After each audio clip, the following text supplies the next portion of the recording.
आपने कभी सोचा है अगर भारत के नक्शे में अचानक एक नया हिस्सा जुड़ जाए, वो भी कोई छोटा टुकड़ा नहीं बल्कि पूरा का पूरा देश, तो दुनिया की राजनीति में क्या भूचाल आ जाएगा। ऐसा हम इसलिए कह रहे हैं क्योंकि अब जो खबर दुनिया भर में चर्चा का विषय बनी हुई है वो ये है कि म्यांमार यानी पुराना बर्मा भारत में शामिल होने जा रहा है।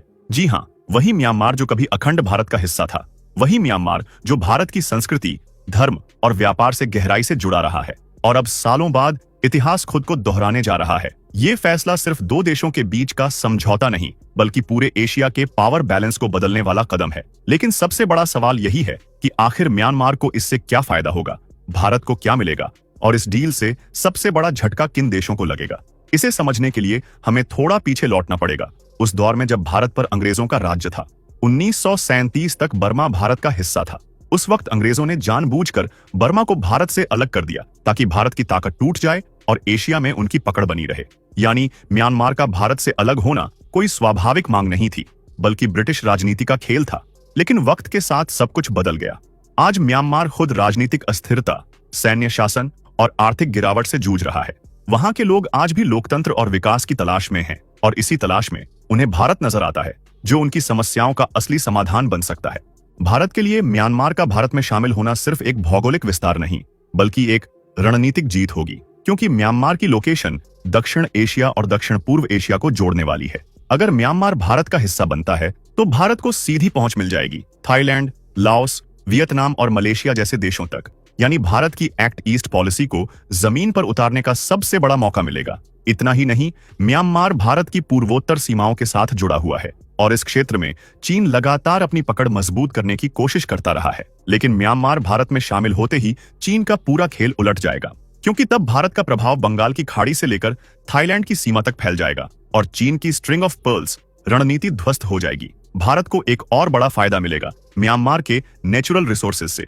म्यांमार तेल, गैस, सोना, जेडस्टोन और तांबे जैसे खनिजों से भरा पड़ा है। अभी तक इन संसाधनों पर चीन का नियंत्रण था, लेकिन अब भारत के पास सीधी पहुंच होगी। इससे भारत की ऊर्जा सुरक्षा मजबूत होगी और माइनिंग सेक्टर को भी नया बूस्ट मिलेगा। सोचिए, जब भारत पहले से ओडिशा, झारखंड और छत्तीसगढ़ जैसे मिनरल जोन रखता है और अब म्यांमार भी जुड़ जाता है, तो भारत की औद्योगिक शक्ति कहां तक पहुंच जाएगी। म्यांमार के लिए भी भारत में शामिल होना किसी वरदान से कम नहीं होगा। वहां की अर्थव्यवस्था पिछले कई सालों से ठप पड़ी है, विदेशी निवेश भाग चुके हैं और जनता सेना के शासन से थक चुकी है। भारत के साथ जुड़ने से म्यांमार को स्थिर लोकतंत्र, बड़ा बाजार और तकनीकी विकास की सीधी पहुंच मिलेगी। भारत की आईटी, शिक्षा और हेल्थ केयर इंडस्ट्री म्यांमार में रोजगार और विकास के नए रास्ते खोल सकती है। वहां के युवा जो आज अस्थिरता में फंसे हैं, उन्हें भारत की ग्रोथ स्टोरी का हिस्सा बनने का मौका मिलेगा। म्यांमार के लोगों में भारत को लेकर भावनात्मक जुड़ाव भी गहरा है। वहां आज भी लाखों भारतीय मूल के लोग रहते हैं जिन्होंने वहां के समाज में गहरी जड़ें जमा ली हैं। म्यांमार की राजधानी यांगून में आज भी भारत की संस्कृति जिंदा है। मंदिरों की घंटियां, दीपावली के दिए, होली के रंग, सब कुछ वहां मौजूद है। इसलिए जब उनसे पूछा गया कि अगर भारत के साथ जुड़ने का मौका मिले तो क्या वो समर्थन करेंगे, तो कई लोगों ने कहा, हमें भारत जैसा लोकतंत्र और स्थिरता चाहिए। हालांकि सभी म्यांमारवासी ऐसा नहीं सोचते। कुछ लोग डरते हैं कि भारत में शामिल होने से उनकी संस्कृति खत्म हो जाएगी या उन्हें भारत की राजनीति में गुम होना पड़ेगा। लेकिन भारत ने जो प्लान तैयार किया है उसमें म्यांमार को स्पेशल फेडरल टेरिटरी का दर्जा देने की बात है। मतलब म्यांमार भारत का हिस्सा तो बनेगा, लेकिन उसकी स्थानीय सरकार, भाषा और संस्कृति बनी रहेगी। यानी भारत का सिस्टम वैसा ही रहेगा जैसा पुडुचेरी या जम्मू कश्मीर जैसे क्षेत्रों में है। अब अगर बात करें अर्थव्यवस्था की, तो ये मर्जर दोनों देशों के लिए गेम चेंजर साबित होगा। भारत को नए संसाधन, नए पोर्ट्स और नए व्यापारिक रूट्स मिलेंगे, जबकि म्यांमार को स्थिर अर्थव्यवस्था और ग्लोबल मार्केट तक पहुंच मिलेगी। अनुमान है कि इस विलय के बाद भारत का जीडीपी ग्रोथ रेट 1.5% तक बढ़ सकता है और म्यांमार की अर्थव्यवस्था दोगुनी स्पीड से आगे बढ़ सकती है।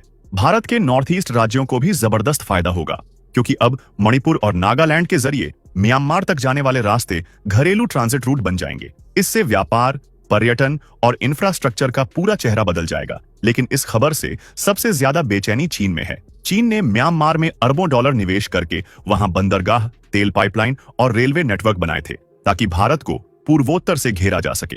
अब म्यांमार भारत में शामिल होने पर चीन का सारा इंफ्रास्ट्रक्चर भारत के नियंत्रण में चला जाएगा। ये चीन के लिए सबसे बड़ा भू राजनीतिक झटका होगा। पाकिस्तान के लिए भी ये खबर किसी सदमे से कम नहीं है, क्योंकि पाकिस्तान हमेशा चाहता था कि भारत पूर्वोत्तर में उलझा रहे, लेकिन अब भारत उस पूरे क्षेत्र को एक स्थिर इकाई में बदलने जा रहा है। वहीं अमेरिका और पश्चिमी देश, जिन्होंने म्यांमार की सेना पर प्रतिबंध लगाए थे, वो अब उलझन में है कि अगर म्यांमार भारत का हिस्सा बनता है तो क्या उन्हें ये प्रतिबंध हटाने पड़ेंगे। इससे भारत की ग्लोबल पोजीशन और मजबूत होगी और वो एक ऐसा देश बन जाएगा जो सिर्फ दक्षिण एशिया नहीं बल्कि पूरे एशिया के फैसले तय करेगा। अब अगर पूछा जाए कि इस डील से सबसे ज्यादा फायदा किसे होगा, तो जवाब है दोनों को। भारत को रणनीतिक ताकत, संसाधन और व्यापारिक गलियारे मिलेंगे, जबकि म्यांमार को विकास, स्थिरता और सुरक्षा। भारत की भी वैश्विक स्थिति पहले से कहीं ज्यादा मजबूत हो जाएगी। दक्षिण एशिया में भारत की पकड़ पहले से ही श्रीलंका, नेपाल और भूटान में गहरी है, और अब अगर म्यांमार भी जुड़ जाता है तो भारत का प्रभाव बंगाल की खाड़ी से लेकर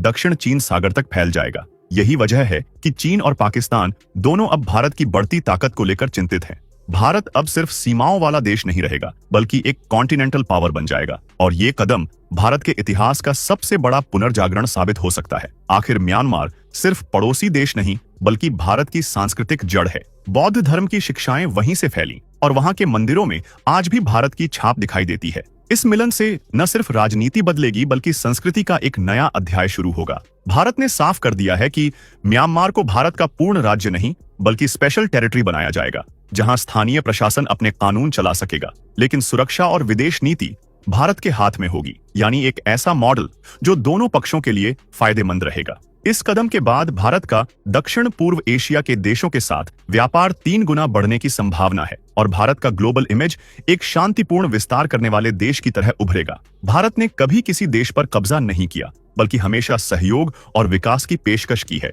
और यही फर्क उसे बाकी महाशक्तियों से अलग बनाता है। अब जब म्यांमार भारत में शामिल होने की दिशा में आगे बढ़ रहा है, तो इसे सिर्फ राजनीतिक विलय नहीं कहा जा सकता, बल्कि इसे इतिहास की सबसे बड़ी कूटनीतिक जीत कहा जाएगा। क्योंकि जिस देश को ब्रिटिशों ने भारत से अलग करके भारत की ताकत को कमजोर किया था, आज वही देश भारत में वापस शामिल होने की तैयारी में है। और इस बार न कोई युद्ध है, न कोई दबाव, सिर्फ भरोसा, विकास और भविष्य की साझी सोच। यही वो पल है जब इतिहास खुद को दोहराता है और दुनिया देखती है कि भारत सिर्फ सीमाएं नहीं जोड़ रहा, वो दिल जोड़ रहा है, संस्कृतियां जोड़ रहा है, और एक बार फिर साबित कर रहा है कि 21वीं सदी सच में भारत की है।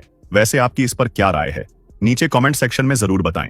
वीडियो को लाइक करें, शेयर करें, और ऐसी ही और वीडियोस के लिए इस चैनल को सब्सक्राइब करके बेल आइकॉन को भी ऑल पर सेट कर लें। जय हिंद, जय भारत।